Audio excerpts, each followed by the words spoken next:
O nobre príncipe da paz. As lamentáveis escolhas do rei Acás e do povo israelita levarão a um desfecho anunciado por Isaías, que termina o capítulo 8 com os pesados versos 21 e 22. Vamos ler. E passarão pela terra duramente oprimidos e famintos, e será que, tendo fome e enfurecendo-se, então amaldiçoarão ao seu rei e ao seu Deus, olhando para cima. E olhando para a terra, eis que haverá angústia, escuridão e sombras de ansiedade, e serão empurrados para as trevas. Afastado de Deus, o homem verá a ruína de suas terras, cidades e bens, e terá também sua mente e coração assolados pelo medo, e buscando apoio no ocultismo e deuses pagãos, mais perdem de vista o verdadeiro caráter do Deus verdadeiro. Mas eis que Isaías inicia o capítulo 9 com uma mensagem de esperança. As trevas aparecerão num primeiro tempo, mas a seguir uma luz resplandecerá, e a explicação está no nascimento do Messias. Porque um menino nos nasceu, um filho se nos deu. O governo estará sobre os seus ombros, e o seu nome será Maravilhoso Conselheiro, Deus Forte, Pai da Eternidade, Príncipe da Paz. Está em Isaías 9, verso 6. Sobre esse príncipe divino e humano, Isaías diz no verso 7 seguinte que seu reinado não terá fim e virá para firmar e fortalecer, com juízo e com justiça, o reino de Davi. Embora trouxesse esperança, Isaías também precisava apontar ao povo e aos líderes os seus erros. Efraim e os moradores de Samaria eram soberbos e autoconfiantes, desprezando o que lhes dizia o profeta, acreditando que se reconstruiriam sozinhos, como dizem no capítulo 9, verso 10. Os tijolos caíram, mas com cantaria tornaremos a edificar. Cortaram-se os sicômoros, mas em cedros as mudaremos. Nos versos 11 e 12, Isaías os adverte sobre a ira de Deus. Portanto, o Senhor suscitará contra ele os adversários de Rezim e juntará os seus inimigos. Pela frente virão os sírios e por detrás os filisteus, e devorarão Israel a boca escancarada, e nem com isso tudo cessou a sua ira, mas ainda está estendida a sua mão. Isaías denuncia os guias do povo, que são enganadores, e avisa que o Senhor os eliminará de ponta a ponta, da cabeça à cauda, do ramo ao junco, e explica no verso 15: o ancião e o homem de respeito é a cabeça, e o profeta que ensina a falsidade é a cauda. O profeta segue citando a hipocrisia e a maldade de jovens, órfãos e viúvas, uma forma de referir-se a todo o povo, e compara a impiedade deles ao fogo que tudo devora e sobe como nuvem que cobre a visão. A cada denúncia do juízo que se abateria sobre Israel, Isaías salienta que o Senhor ainda mantinha sua mão estendida, e com isso buscava refletir o verdadeiro caráter de Deus, que não quer destruir o povo, mas salvá-lo, apontar suas faltas para que as reconheçam e se arrependam, voltando-se novamente às leis do Senhor. Como está na segunda epístola de Pedro, capítulo 3, verso 9, não retarda o Senhor a sua promessa, como alguns a julgam demorada. Pelo contrário, ele é longânimo para convosco, não querendo que nenhum pereça, senão que todos cheguem ao arrependimento.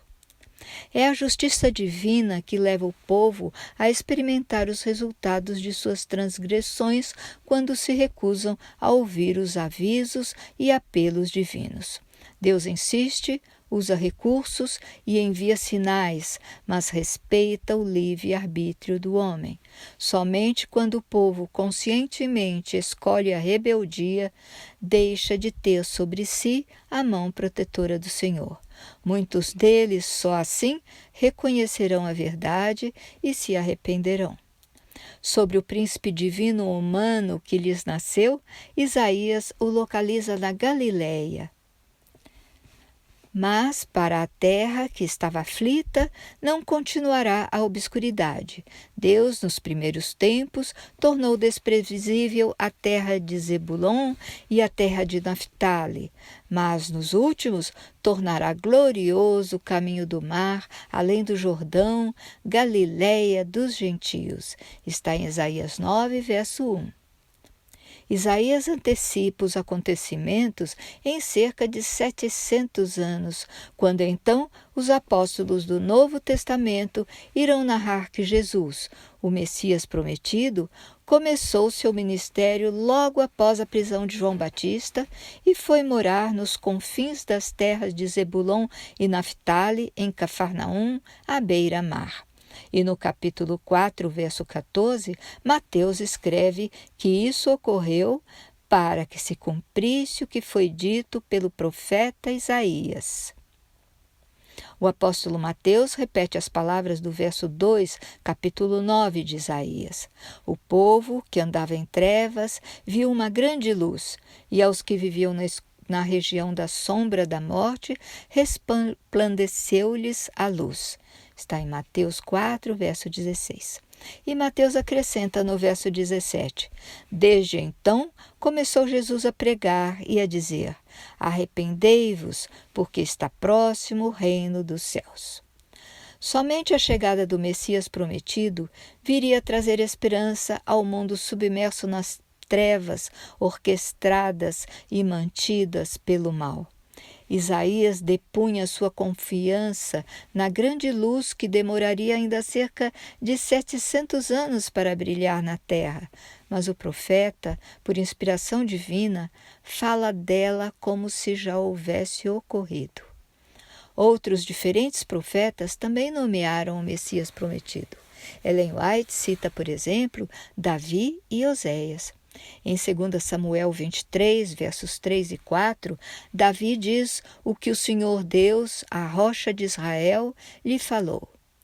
Haverá um justo que domine sobre os homens, que domine no temor de Deus, e será como a luz da manhã, quando sai o sol, da manhã sem nuvens, quando pelo seu resplendor e pela chuva a erva brota da terra.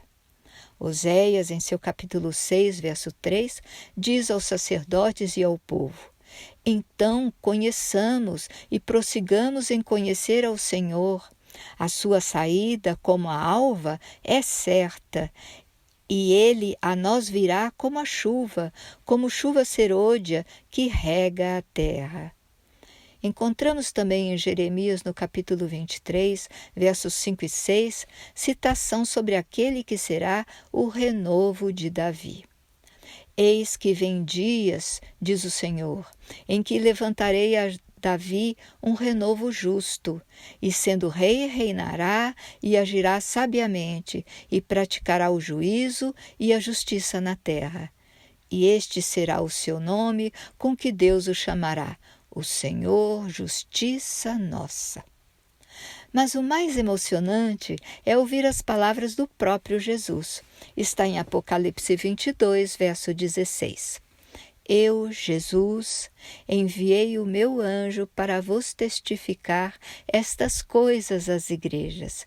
Eu sou a raiz e a geração de Davi, a resplandecente estrela da manhã.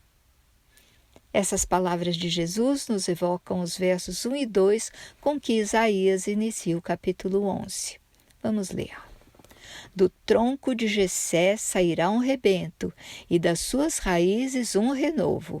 Repousará sobre ele o Espírito do Senhor, o Espírito de sabedoria e de entendimento, o Espírito de conselho e de fortaleza, o Espírito de conhecimento e de temor do Senhor.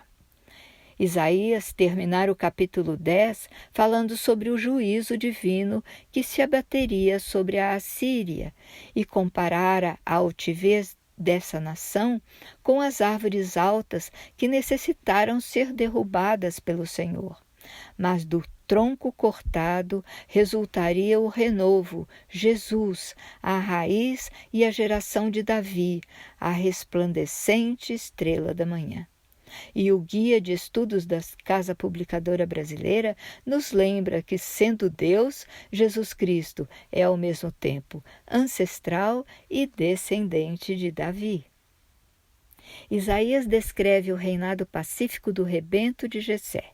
A partir do verso 3 do capítulo 11, o profeta fala que o renovo se deleitará no temor do Senhor, fará justiça sem se deixar levar pelas aparências e no verso 5 conclui: a justiça será o cinto dos seus lombos e a fidelidade o cinto dos seus rins.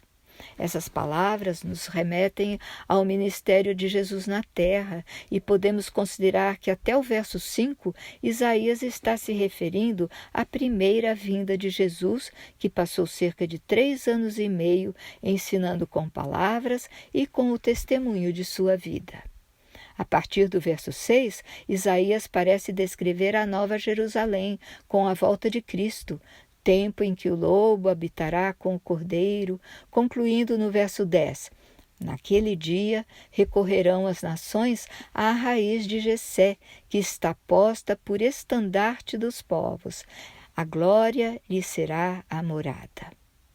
O profeta Isaías está temporalmente distante dos 2 adventos do Messias, mas lhe é permitido vê-los como uma coisa só, como são na verdade. 2 partes que não se dissociam, formando o plano de salvação arquitetado por Deus e que culmina na recuperação de seu povo querido, seu remanescente recolhido dos confins da terra, para com ele habitar na Nova Jerusalém. No capítulo 12, o profeta Isaías, ao elevar um cântico de louvor a Deus pela restauração de Israel, nos remete ao cântico de Moisés em Êxodo 15 e também ao cântico citado em Apocalipse 15, verso 3, que louva as obras do Senhor. Vamos ler. E cantavam o cântico de Moisés, servo de Deus, e o cântico do Cordeiro, dizendo: grandes e maravilhosas são as tuas obras, Senhor Deus Todo-Poderoso. Justos e verdadeiros são os teus caminhos, ó Rei dos santos. No cântico de Isaías, capítulo 12, o profeta não cita o nome de Jesus, mas de certa forma o identifica, porque o nome Jesus significa o Senhor é salvação. Vamos ler os versos 1 e 2. E dirás naquele dia: graças te dou, ó Senhor, porque ainda que tiraste contra mim, a tua ira se retirou e tu me consolas. Eis que Deus é a minha salvação. Nele confiarei e não temerei, porque o Senhor Deus é a minha força e o meu cântico, e se tornou a minha salvação. Isaías continua animando o povo. E vós, com alegria, tirareis águas das fontes da salvação. E direis naquele dia: dai graças ao Senhor, invocai o seu nome, fazei notórios os seus feitos entre os povos, contai quão excelso é o seu nome. E conclui nos versos 5 e 6. Cantai ao Senhor, porque fez coisas grandiosas, saiba-se isto em toda a terra. Exulta e jubila, ó habitante de Sião, porque grande é o Santo de Israel no meio de ti. No livro de Isaías, o significado dos nomes ganha destaque. Assim foi com os nomes de seus 2 filhos, usados como mensagens ao rei Acás. E não podemos deixar de citar seu próprio nome, Isaías, que significa salvação do Senhor. E Isaías não usa a palavra Jesus, mas passa seu ministério apontando para o significado desse nome: o Senhor é salvação. Para concluir, vamos refletir no significado do nome de Jesus, na grandiosidade do que o Salvador representa em nossa vida, o que nos leva cada vez mais a adorá-lo e glorificá-lo. Além de ser agente de nossa salvação, Jesus é salvação, assim como é amor e é justiça. Jesus limpou nossos pecados porque fez-se pecado por nós e morreu para pagá-los. Jesus nos oferece a paz não porque tenha paz, mas porque Ele é a própria paz, e se a quisermos, temos que estar com Ele, e isso é possível porque Ele já está conosco. Buscando conhecê-lo cada vez mais, poderemos segui-lo e imitá-lo para sermos uno com ele, como ele é uno com o Pai. Uma graça oferecida que precisa ser aceita. Até a próxima semana!